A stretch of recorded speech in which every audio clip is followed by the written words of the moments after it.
Bonjour à tous, alors aujourd'hui je reviens pour une vidéo importante sur le manque. Alors pour les plus impatients qui ont envie de connaître des recettes, des conseils pratiques pour contrer le manque, que ce soit de la dépendance ou après un deuil ou le manque tel qu'il soit, il y a des conseils pratiques à connaître. Vous allez pouvoir avancer la vidéo aux alentours de la minute 26 à peu près, 26-27. Pour les autres, eh bien, je vous conseille d'écouter la vidéo dans son entier.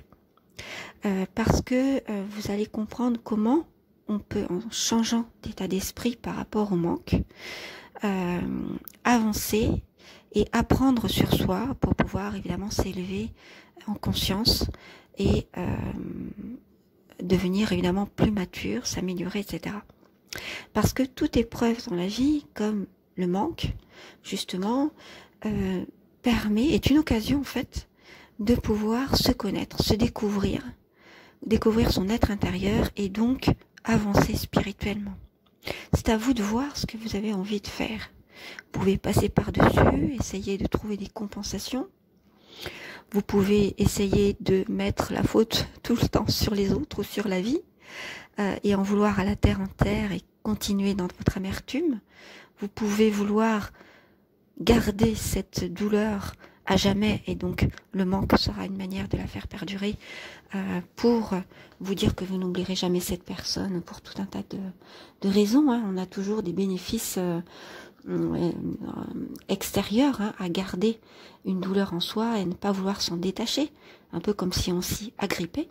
Ou bien vous pouvez aussi vouloir vous détacher de cette douleur, de ce manque, une fois que votre deuil aura été accompli.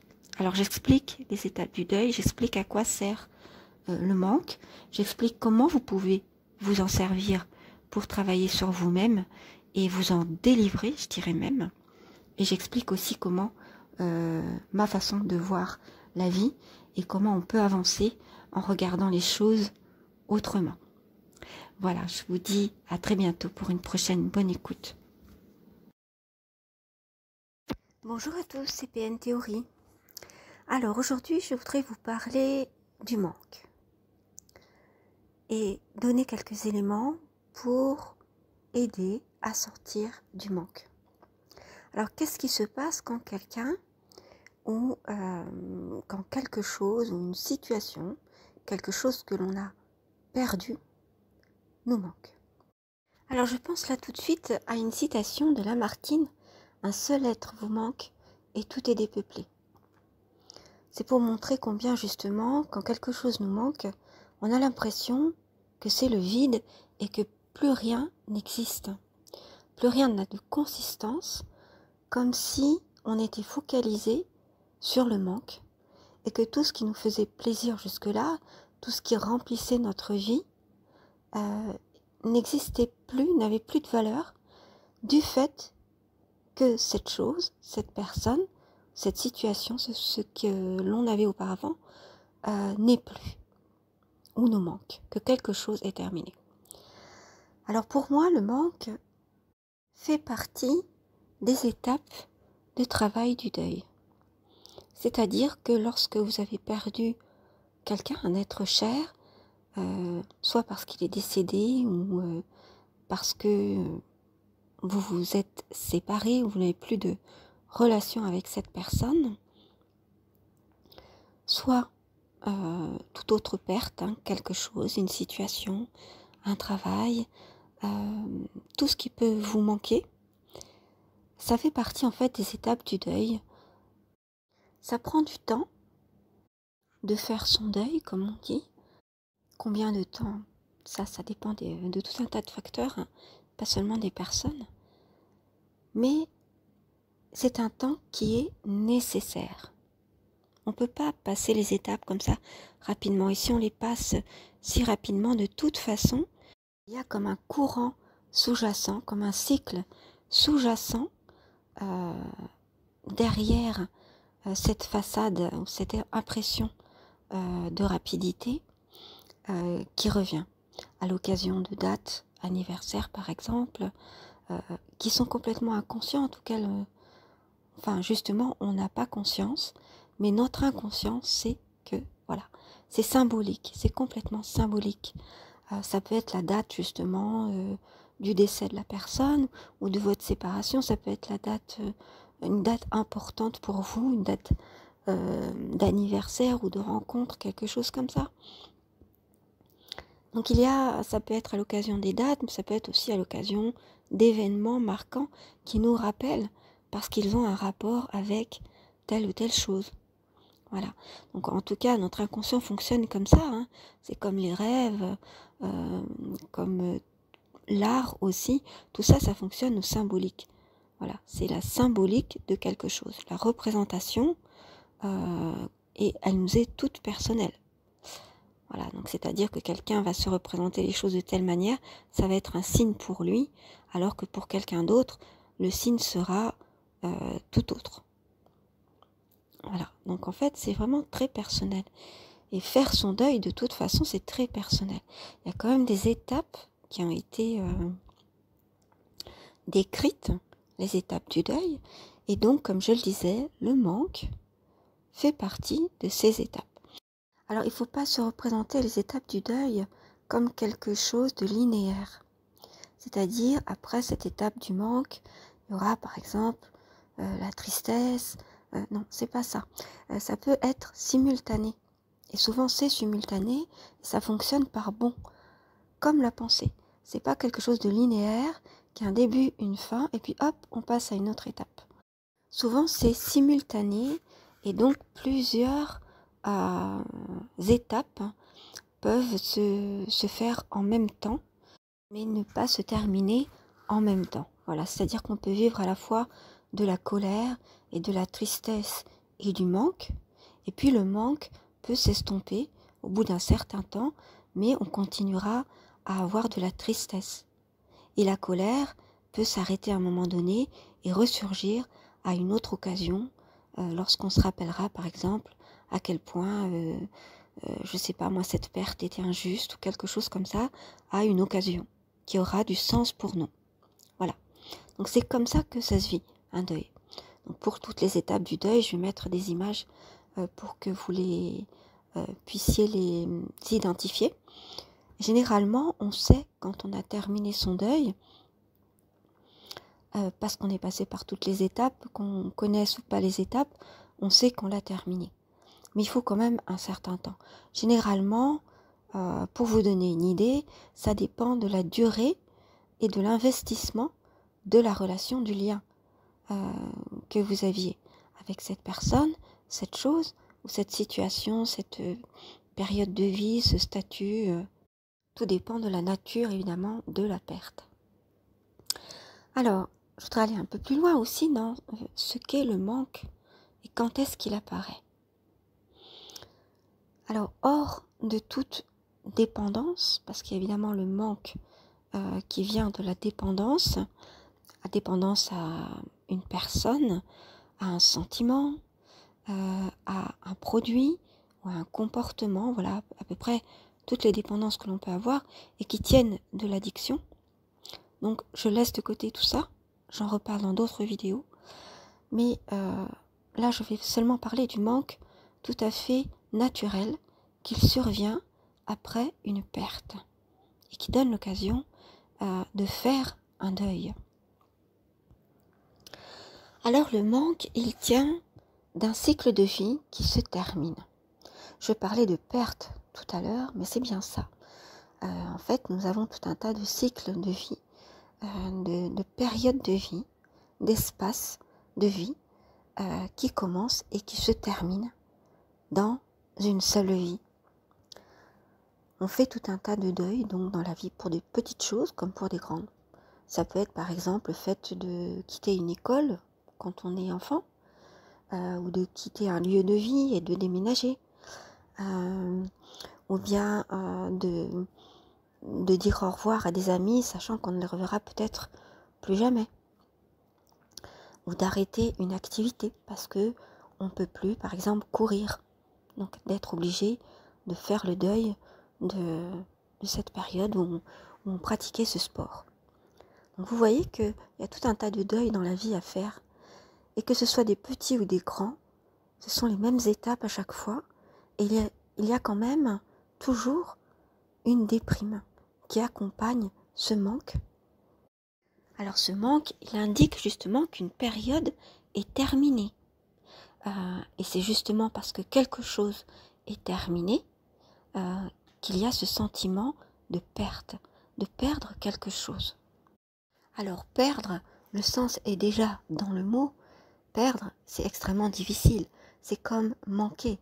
On voit bien que c'est comme si il y avait quelque chose qui n'était pas rempli. Et donc, il y a bien ce sentiment de vide et de vertige, l'impression de tomber en manque à cause de cette perte. C'est pourquoi on se met généralement à déprimer. Donc évidemment, ça n'est pas du tout agréable lorsqu'on perd quelque chose ou quelqu'un ou une situation, et donc on est en situation de manque. Alors comment ça se manifeste ce manque? C'est-à-dire qu'on va penser à ce qu'on avait auparavant et qu'on n'a plus désormais. Dans le manque, c'est surtout ce sentiment de plus jamais qui nous fait mal et qui nous déprime. On se dit plus jamais on ne pourra voir cette personne, son visage, ou plus jamais on ne sera ensemble, plus jamais on pourra dire c'était ma femme, mon conjoint, ou c'était mon travail, ou j'étais footballeur, etc. Plus jamais. Il y a cette histoire de prendre conscience de la finitude de certaines choses qui est assez insupportable. Et de notre capacité à accepter de renoncer, à accepter que les choses aient une fin, en tout cas les choses matérielles et physiques dans notre monde, que va dépendre la guérison, la rapidité de la guérison et la qualité de cette guérison. Parce que la guérison, elle peut être simplement apparente, c'est-à-dire qu'on peut remplacer ce manque en compensant par exemple, je sais pas moi, par une addiction au jeu ou aux achats compulsifs ou avec la nourriture. Voilà. Dans ce cas-là, on va compenser, mais bon, le problème ne va pas être résolu. Là, vous mettez juste un pansement sur une fracture ouverte. Vraiment, la solution, c'est de regarder en face ce manque et d'arriver jusqu'au renoncement et symboliquement de pouvoir clore un chapitre en ayant passé toutes les étapes du deuil, parce que là, à ce moment-là, on va être capable de commencer quelque chose de nouveau en étant serein et apaisé. Parce que si l'on reste en colère, mettons après une relation, si l'on reste à ce sentiment de colère et qu'on commence une relation tout de suite, voyez bien qu'on ne va pas être prêt. On va projeter évidemment sur le nouveau ou la nouvelle partenaire tous les reproches, toute la peine, tout ça mélangé, et on va pas s'en sortir. C'est pas une relation que l'on a, on cherche simplement un remplaçant ou une remplaçante parce qu'on n'arrive pas à faire face à ce sentiment de perte. Or malheureusement, ou bien heureusement, et je préférerais dire heureusement, on est obligé de faire face. De même qu'on est obligé de faire face dans la vie à toutes les pertes auxquelles on aura à faire face, qui vont arriver dans notre vie. Et il y en aura des tas. On devra faire face aussi à la frustration, au fait de devoir attendre et de différer nos satisfactions. Parce que la vie est comme ça. Et que si on avait tout de suite, eh bien, on resterait des enfants gâtés et on ne deviendrait pas des adultes et on ne pourrait pas s'élever et grandir dans la sagesse. On resterait dans une sorte de puérilité, une sorte de naïveté infantile ou une sorte d'aveuglement voulu pour ne pas voir la réalité en face et rester dans l'illusion, par exemple dans une illusion de toute puissance. Or, faire face au manque, c'est faire face justement à notre propre vulnérabilité humaine. Donc faire face au manque, c'est faire face à la réalité de la vie et à la réalité de la souffrance. Surmonter le manque, c'est parvenir à accepter que la vie soit ainsi et renoncer à tout vouloir tout de suite, tout le temps, être satisfait à tout moment, etc. C'est ça, faire face au manque. Alors, avant de donner quelques techniques, quelques conseils pour faire face au manque et le surmonter, plutôt que d'oublier, parce que souvent on vous conseillera d'oublier. Oublier, c'est pareil, hein, c'est le pansement sur la fracture ouverte, hein, c'est de la compensation. Donc plutôt que d'oublier, ce qui est à rechercher, c'est de surmonter, de dépasser ce manque. Et donc avant de vous donner quelques petits conseils vraiment concrets que chacun mettra à sa sauce pour essayer de surmonter tout ça, je voulais vous dire que le manque ne pourra réellement se dépasser complètement et de la meilleure manière possible que si l'on a compris le fondement et la leçon la plus importante à en tirer. Et les fondements de ce manque, c'est justement notre attachement excessif aux choses matérielles et à l'ego. Par exemple, même si si l'on pleure par exemple une relation qu'on avait avec une personne, on peut pleurer simplement parce qu'on en veut à la personne de nous avoir laissés. Et dans ce cas-là, c'est une blessure de l'ego, vous voyez. C'est pas l'autre qui nous manque, mais c'est par exemple ce que cette personne représentait pour nous, ce qu'elle nous permettait d'obtenir, ou la représentation que l'on avait du fait qu'on était avec cette personne. Vous voyez, il y a beaucoup de choses cachées derrière les manques que l'on peut avoir suite à la fin d'une relation. Donc il faut pouvoir regarder en face tout ce qui relève de notre ego et tout ce qui relève aussi de blessures, d'abandon par exemple, ou de rejet, de choses comme ça, qui font qu'on peut en vouloir à quelqu'un, à la fois que, évidemment, on sent ce sentiment de manque. Il y a tout un tas de choses mélangées qu'il faut absolument démêler, comme différents nœuds dans ce lien qu'on avait avec l'autre. Par exemple, vous représentez, comme nous dit Jacques Salomé, la relation à l'autre par une corde. Cette corde, c'est le lien qui vous lie à l'autre. Et bien dans ce lien, il y a tout un tas de nœuds, des choses qui ne sont pas du tout en rapport avec l'autre, qu'on projette sur l'autre, mais qui viennent de nous, qui sont des blessures tout simplement narcissiques. Il faut vraiment pouvoir regarder ça en face, parce que sinon, on ne pourra pas avoir de relations saines par la suite, et on va ne faire simplement que reproduire des schémas comme ça. Et alors on va se dire, ah mais je tombe toujours sur des personnes comme ci, comme ça, reprocher à l'autre d'être comme ci, comme ça, alors qu'en fait, il peut y avoir d'autres choses qui sont vraiment en rapport avec nous-mêmes. Donc regardez la part de ce qui dépend de nous dans cette relation, si vous voulez la visualiser par une corde, et ce qui dépend vraiment de l'autre. Alors une dernière chose à vous transmettre avant de parler de ces fameuses petites techniques, c'est que le sentiment de manque vient d'un manque de lâcher prise, qu'on peut appeler aussi détachement, par rapport à toutes ces choses du monde. Plus on attend des autres, de la vie, de tout ce qui se fait dans la vie matérielle, plus on en attend, et plus on va manquer, et plus on va être déçu, et plus on va être malheureux dans la vie. Donc il y a une illusion qu'il faut absolument combattre et regarder plutôt la réalité en face. Je vous le dis, la vie ne vous doit rien. La vie ne nous doit rien. Les autres ne nous doivent rien. Voilà. Donc en fait, cet état de bonheur, de plénitude, de sérénité est déjà à l'intérieur de nous. c'est déjà plein à l'intérieur de nous, ça n'est pas vide. Cette impression du vide que nous avons lorsque nous pensons manquer de quelque chose, c'est à cause de cette croyance, cette illusion que la vie et le monde, les gens nous doivent tout simplement. Donc à l'intérieur de nous, c'est plein. On a déjà toutes les ressources à l'intérieur de nous.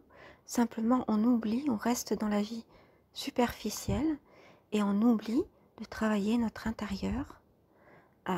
Et à l'intérieur, nous avons cette paix que l'on cherche bizarrement à l'extérieur. Donc à l'intérieur, nous n'avons aucun manque. C'est à l'intérieur que nous pouvons construire l'amour que nous pouvons avoir pour nous-mêmes. Et ainsi, nous n'aurons pas besoin d'aller chercher confirmation et dépendance avec l'amour des autres. Donc c'est vraiment l'amour de soi qui est à aller chercher au départ et la paix à l'intérieur de nous. Le fait que tout soit en ordre, que nous nous aimions nous-mêmes d'abord. Ainsi, il n'y a aucune perte et aucun manque à l'intérieur de nous. Alors vous pouvez me dire, oui mais les manques d'affection vraiment très précoces existent bien sûr, mais dans ce cas-là, c'est un travail à faire sur soi pour s'aimer soi-même, pour apprendre l'amour de soi, puis l'estime de soi, et ainsi avoir confiance en soi, et puis travailler sur l'image de soi. Tout ça va ensemble, mais c'est un travail à faire si on en a manqué précocement, évidemment. Mais il ne faut pas que l'amour d'un autre vienne comme un pansement nous guérir, parce que nous devons nous guérir nous-mêmes. Et de même, nous n'avons pas à guérir quelqu'un, hormis nos enfants, et dans ce cas-là, c'est pas guérir, mais c'est tout simplement leur apprendre l'amour d'eux-mêmes en les aimant et les soutenir dans leur croissance. Et leur croissance, je ne parle pas uniquement évidemment de la croissance physique, mais de cette croissance de tout leur être en entier. Donc, leur apprendre à trouver les ressources en eux-mêmes, à pouvoir se recentrer, afin qu'ils n'aient pas plus besoin de vous et qu'ils ne soient pas dépendants dans la vie, tout simplement. Donc en fait, le manque, il vient lorsqu'on attend trop, vous l'avez compris, et on a des attentes trop grandes, démesurées, ce qui fait que personne ne pourra jamais les combler, et on pense aussi qu'on est vide à l'intérieur. Vous voyez d'ailleurs ce mot de combler montre bien qu'on se sent vide à l'intérieur et qu'on a besoin de quelque chose qui viendrait nous combler. Voilà. Or, je vous le dis, nous sommes pleins à l'intérieur. Il suffit d'aller chercher tout ça et puis de refonder, de découvrir et refonder nos bases quand on a eu un traumatisme grave ou des carences affectives graves aussi. Donc je parle de l'amour de soi et de retrouver la mère intérieure dans certaines vidéos, donc vous pouvez chercher dans des vidéos anciennes. Voilà, donc vous l'aurez compris, lorsqu'on manque, lorsqu'on est dans le manque dans tous les secteurs et à toutes les échelles, c'est que on a besoin de s'occuper de notre être intérieur pour retrouver cette complétude en nous-mêmes et donc cette absence de besoin impérieux de quelque chose, de quelqu'un, etc. Et toutes ces choses qui peuvent nourrir l'ego.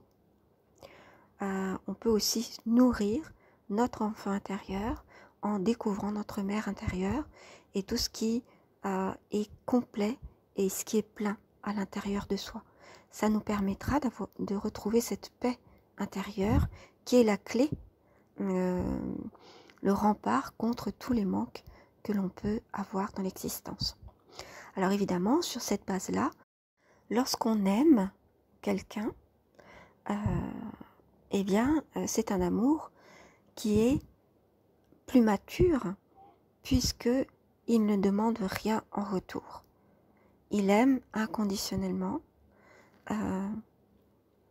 pour le fait simplement de pouvoir donner à l'autre tout en sachant qu'on est complet tout seul. Voilà. Donc c'est un amour qui est plus élevant, qui est plus spirituel aussi, parce que il dépasse le simple ego ou la simple apparence, qu'il va plus loin, qu'il est plus profond et qu'il aime sans rien attendre en retour, d'une manière évidemment infinie, inconditionnelle, éternelle. Voilà. Et donc il y a une profonde gratitude lorsque l'on est aimé, ou même lorsque l'on aime, parce que on est heureux de vivre cet amour-là. Et alors on regarde le passé, avec tous les amours que l'on a pu avoir, avec gratitude, comme une chance justement d'avoir connu ces personnes ou d'avoir vécu ces expériences. Voilà. Donc plutôt que de rester avec des regrets, de l'amertume ou tout un tas de choses inachevées en tête, eh bien on reste avec une impression de finitude, de se dire que chaque étape, chaque chose a été vécue pleinement et que si ça n'est pas le cas, eh bien on a trouvé la paix, puisqu'on a pu achever ces choses dans notre esprit en se les représentant comme terminées et n'ayant pas de regrets, d'amertume ou de sentiment de perte qui va avec, puisque les deuils seront faits. Voilà, alors maintenant j'aimerais vous donner quelques petits trucs pour faire face au sentiment de manque. Alors le premier, c'est la distraction. Ça marche aussi quand on est déprimé. Bon, vous savez très bien que le manque et la déprime vont ensemble. La distraction, ça marche aussi pour les addictions. Lorsque vous avez des ruminations, vous avez envie absolument de quelque chose, ça peut être du chocolat par exemple, ça peut être de l'alcool, une cigarette, ou ça peut être parce que quelqu'un vous manque, et bien à ce moment-là, il faut faire l'effort et il faut se bouger parce qu'on n'a généralement pas envie de faire l'effort pour se distraire. Distraire, ça veut dire faire quelque chose de complètement différent, se mettre en mouvement pour cela. Je parle de se bouger justement à cause de ça. Alors, comment ça se manifeste concrètement? Ça peut être des amis qui vous demandent d'aller à une fête ou de venir les voir ou de leur parler d'autre chose, ou on vous invite à aller faire quelque chose de différent ou à faire la cuisine, je ne sais pas. Alors, il y a deux choses dans cette distraction. Il y a le fait de se mettre en mouvement le corps, qui évidemment va mettre l'esprit dans un autre état d'esprit, puisqu'il va être focalisé sur quelque chose, par exemple une recette de cuisine, une émission de télévision, la lecture de quelque chose, etc. Mais vraiment vous focalisez complètement là-dessus. Donc c'est pour ça que c'est bien d'être avec une autre personne, parce qu'il y a un certain élan et l'énergie de l'autre personne va vous aider, évidemment. Donc se mettre en mouvement et se distraire, c'est-à-dire que l'esprit doit être complètement dans une autre disposition grâce à un décalage subite qui va être provoqué par le fait de, par exemple, devoir aller à un rendez-vous et donc du coup vous cessez votre rêverie pleine de manque et pleine de regrets, etc. Et puis vous devez par exemple aller à ce rendez-vous. Ou alors aller faire du sport avec un ami ou avec quelqu'un de votre connaissance, etc. Voilà. La distraction subite, voilà, complètement, c'est un petit peu comme se jeter à l'eau. Voilà, j'ai cette image qui vient en tête. Ça va vous réveiller, hein. Ou alors aller prendre une douche froide, vous voyez.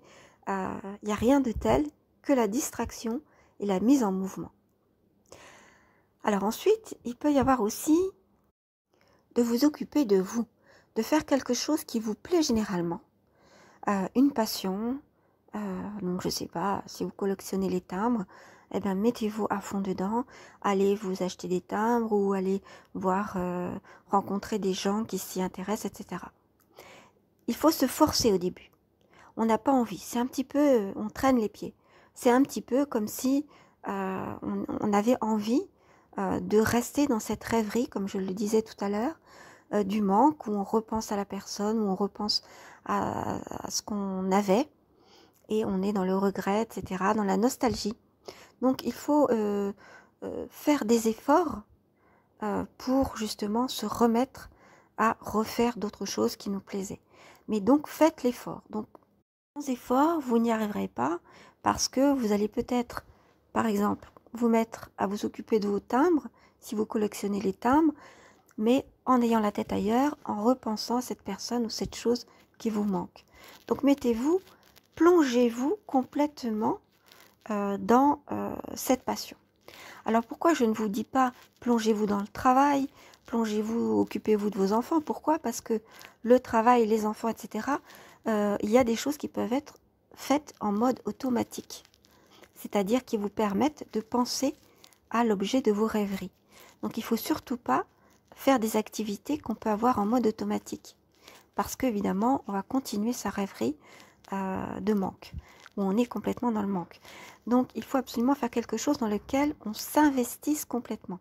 C'est ce pourquoi je vous parle de votre passion, ou même commencer quelque chose qu'on n'avait pas commencé jusque-là, mais qu'on aurait envie de faire.